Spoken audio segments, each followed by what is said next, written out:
मंडळी 30 जून 2022 रोजी एकनाथ शिंदे यांनी महाराष्ट्राच्या मुख्यमंत्री पदाची शपथ घेतली आणि कधी काळी ठाण्याच्या रस्त्यावर रिक्षा चालवणारा तरुण महाराष्ट्राचा मुख्यमंत्री झाला असं शिंदे यांच्याबद्दल सांगितलं जातं। नगरसेवक पदापासून सुरू झालेली त्यांची कारकीर्द त्यांच्यातील नेतृत्व गुणांमुळे महाराष्ट्राच्या मुख्यमंत्री पदापर्यंत येऊन पोहोचली। मंडळी अत्यंत आव्हानात्मक परिस्थितीत चालू असणारी शिंदेंची राजकीय वाटचाल शिवसेनेतील त्यांच्या बंडानंतर आणि मुख्यमंत्री पदाची दुराहाती घेतल्यानंतर अजूनच आव्हानात्मक झाली होती। पण या सगळ्या गोष्टींवर मात करून शिंदे यांनी गेल्या 2-2.5 वर्षात मुख्यमंत्री म्हणून बरीचशी कामं केली। शिवाय त्यांनी काही लोकप्रिय योजनाही राबवल्या। तसंच सर्वसामान्य नागरिकांना व प्रशासनालाही नेहमी उपलब्ध असणारा मुख्यमंत्री म्हणून त्यांनी आपली इमेज बनवली। म्हणजे गेल्या 2.5 वर्षाच्या आपल्या मुख्यमंत्री पदाच्या काळात शिंदे यांनी जनमानसावर मुख्यमंत्री म्हणून एक चांगली छाप पाडल्याचं दिसून येत आहे। म्हणजे आजच्या व्हिडिओमध्ये आपण एकनाथ शिंदेंची नगरसेवक ते मुख्यमंत्री पदाची कारकीर्द कशी आहे याचाच आढावा घेणार आहोत। नमस्कार, मी प्रथमेश आणि तुम्हाला तर माहिती आपला विषय आहे। म्हणजे 9 फेब्रुवारी 1964 रोजी एकनाथ शिंदे यांचा एका सर्वसामान्य कुटुंबात जन्म झाला। आपल्या तरुणपणात त्यांनी घर चालवण्यासाठी छोटी मोठी कामं केली। शिवाय ते रिक्षाही चालवत होते। अशातच शिवसेना प्रमुख बाळासाहेब ठाकरे आणि धर्मवीर आनंद दिघे यांच्या प्रभावामुळे ते शिवसेनेसोबत जोडले गेले। म्हणजे एकनाथ शिंदेंचं अंगभूत नेतृत्व गुण ओळखून दिघे यांनी त्यांना पुढे आणलं आणि 1997 मध्ये ठाणे महापालिकेचे नगरसेवक म्हणून त्यांची राजकीय कारकीर्द सुरू झाली। म्हणजे आनंद दिघे यांचा 2001 मध्ये मृत्यू झाला आणि त्यानंतर दिघेंच्या माघारी एकनाथ शिंदे यांनी ठाण्यातील शिवसेनेवर एक अतिवर्चस्व ठेवलं। त्यांनी शिवसेना ठाण्यामध्ये मजबूत ठेवली। दरम्यान 2004 मध्ये ते पहिल्यांदा महाराष्ट्र विधानसभेवर आमदार म्हणून निवडून गेले आणि 2005 मध्ये त्यांची शिवसेना ठाणे प्रमुख म्हणून नियुक्ती झाली। म्हणजे आतापर्यंत सलग 4 वेळा ते आमदार म्हणून निवडून आलेले आहेत। ठाण्यातील कोपरी पाचपाकाडी हा विधानसभा मतदारसंघ त्यांचा बालेकिल्ला समजला जातो। इथून त्यांनी गेल्या 3 टर्म आमदारकी जिंकलेली आहे आणि या 3 टर्मला त्यांनी विरोधकांचा सुपडासाप केल्याचं दिसून येतं। म्हणजे आपल्या राजकीय कारकिर्दीमध्ये नगरसेवक ते पालकमंत्री, सार्वजनिक बांधकाम मंत्री, सार्वजनिक आरोग्य आणि कुटुंब कल्याण मंत्री, नगरविकास आणि सार्वजनिक बांधकाम मंत्री, शिवाय आता मुख्यमंत्री म्हणून त्यांनी राजकीय पद भूषवल्याचं दिसतं। म्हणजे एकंदरीतच एकनाथ शिंदेंचा आजपर्यंतचा राजकीय प्रवास हा थक्क करणारा असाच आहे। म्हणजे महाराष्ट्रात शिवसेनेनं केलेल्या अनैसर्गिक राजकीय युतीमुळे व्यथित झालो असं सांगून एकनाथ शिंदे यांनी 2022 मध्ये बंड केलं। त्यावेळी महाराष्ट्राच्या राजकारणात मोठं राजकीय वाद उठलं आणि शिवसेनेची 2 शकलं झाली। शिंदेंनी भाजपसोबत पुन्हा युती केली आणि भाजपच्या पाठिंब्यानं 30 जून 2022 रोजी राज्याचे 20वे मुख्यमंत्री म्हणून त्यांनी शपथ घेतली। म्हणजे शिंदे यांनी ज्यावेळी मुख्यमंत्री पदाची शपथ घेतली त्यावेळी राजकीय परिस्थिती अशी होती की शिंदेंनी शिवसेनेत बंड केलं होतं। त्यामुळे त्यांच्यावर गद्दारीचा एक शिक्का ठाकरे गटाकडून मारण्यात येत होता। शिवाय शिवसेना म्हणजे ठाकरे आणि ठाकरे म्हणजे शिवसेना हे समीकरण एकनाथ शिंदेंनी शिवसेनेवर दावा सांगून त्यावेळी बदलण्याचा प्रयत्न केला होता। त्यामुळे त्यांना मोठ्या प्रमाणात रोषाला सामोरं जावं लागत होतं। अशा परिस्थितीतही शिंदे यांनी आपल्या कामाच्या जोरावर ही परिस्थिती हळूहळू बदलायला चालू केली।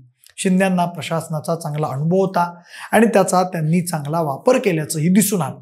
शिंदे थेट लोकांमध्ये मिसळले आणि मी तुमच्यासाठी नेहमी उपलब्ध असणारा तुमचा माणूस आहे, मी सीएम म्हणजे कॉमन मॅन आहे असं शिंदे यांनी लोकांच्या मनावर ठसवण्याचा प्रयत्न केला। म्हणजे शिंदे आपल्या कारभाराची घडी बसवत होतेच तोपर्यंत अजित पवार हे सुद्धा सरकारमध्ये सामील झाले।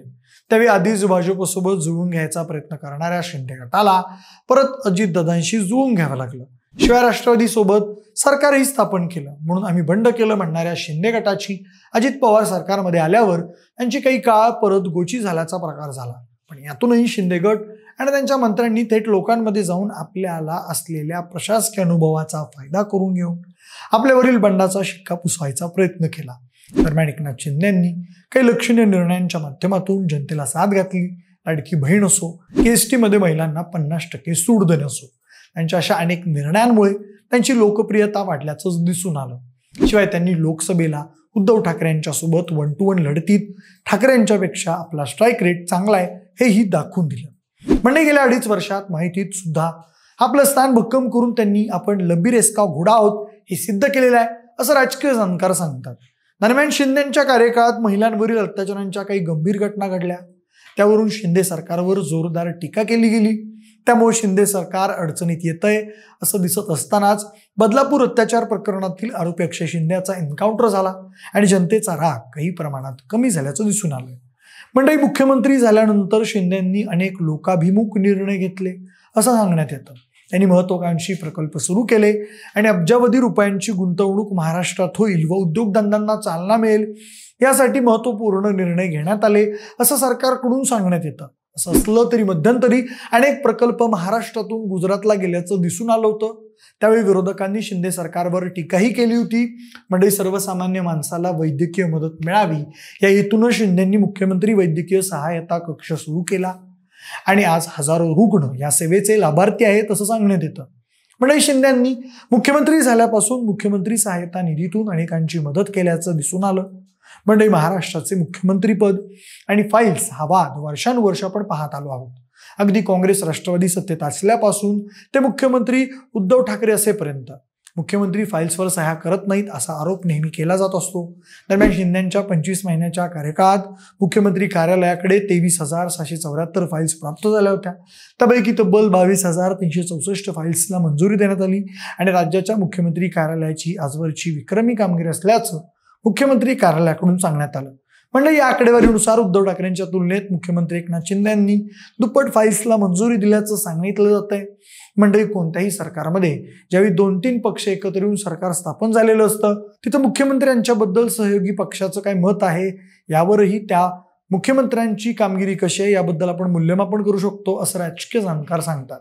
म्हणजे शिंदेचे मुख्यमंत्री पदाबाबत थेट प्रतिस्पर्धी असणाऱ्या अजितदादा यांनी काही दिवसांपूर्वी एका जाहीर कार्यक्रमात मी आजवर अनेक मुख्यमंत्री पाहिले मात्र लोकांच्या कार्यालयात अडकलेला हा पहिला मुख्यमंत्री पाहिला, तसेच लोकांच्या अर्जावर सर्वाधिक सह्या करणारा हा मुख्यमंत्री आहे अशा शब्दात अजितदादांनी शिंदेबद्दल कौतुकाचे शब्द काढले होते.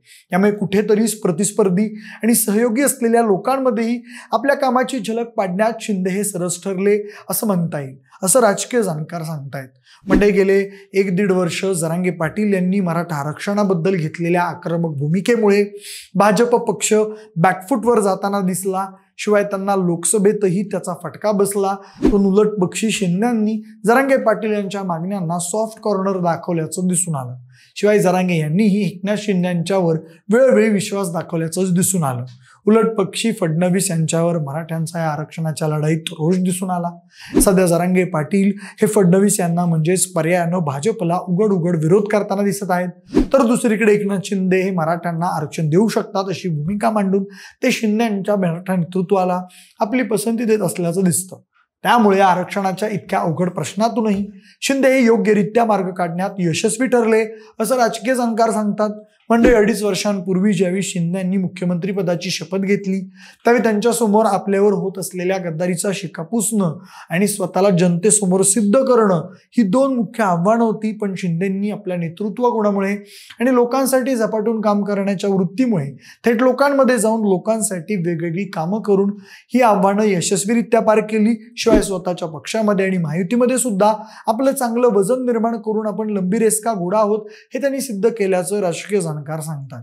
शिवाय शिंदेंनी आपल्याजवळ काही ताकदवार नेत्यांना सांभाळून त्यांना अजून ताकद देऊन त्यांना सोबत घेऊन लोकसभेत यश मिळवलं आणि विधानसभेत सुद्धा ते दमदार कामगिरी करण्याची शक्यता आहे अशी चर्चा सध्या राजकीय वर्तुळात चालू आहे. म्हणजे शिंदे यांनी गेल्या 2-2.5 वर्षात मुख्यमंत्री म्हणून केलेली कामं शिवाय त्यांनी राबवलेल्या लोकप्रिय योजना सर्वसामान्य नागरिकांना व प्रशासनालाही नेहमी उपलब्ध असणारा मुख्यमंत्री म्हणून त्यांनी आपली इमेज बनवलेली आहे. या सगळ्या गोष्टी सुद्धा एकनाथ शिंदे यांना इतर कोणत्याही नेत्यापेक्षा सध्या प्लसमध्ये नेताना दिसत आहेत. म्हणजे या सगळ्या गोष्टींमुळे सध्या एकनाथ शिंदे हे कदाचित पुन्हा महायुतीचे मुख्यमंत्री होतील असं सध्या राजकीय जाणकार सांगत आहेत. म्हणजे तुम्हाला नेमकं काय वाटतं? एकनाथ शिंदे हे पुन्हा महाराष्ट्राचे मुख्यमंत्री होऊ शकतील का? तुमची मतं आम्हाला कमेंट करून नक्की सांगा. जर हा व्हिडिओ आवडला असेल तर लाईक आणि शेअर करा. सोबतच अशाच माहितीपूर्ण राजकीय इंटरेस्टिंग घडामोडी पाहण्यासाठी आपल्या विशेष बारी या YouTube चॅनलला देखील सबस्क्राईब करायला अजिबात विसरू नका. धन्यवाद.